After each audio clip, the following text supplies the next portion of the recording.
Okay, welcome back. My name is Rea Schuessler with Schuessler Golf Academy. We're here at Gulf Shores Golf Club. I'm going to give you a quick tip how to have some fun in your practice. We have a game we call one step at a time. So if you could avoid 3 putts, that's a good thing, as we all know. So what you do is you start about 8 to 10 feet from the hole, and if a win is a 2-putt.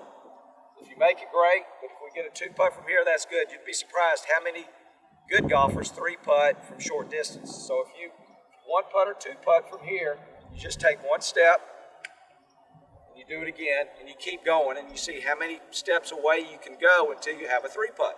If you do this on a regular basis, your scores are going to be lower. Thanks for watching.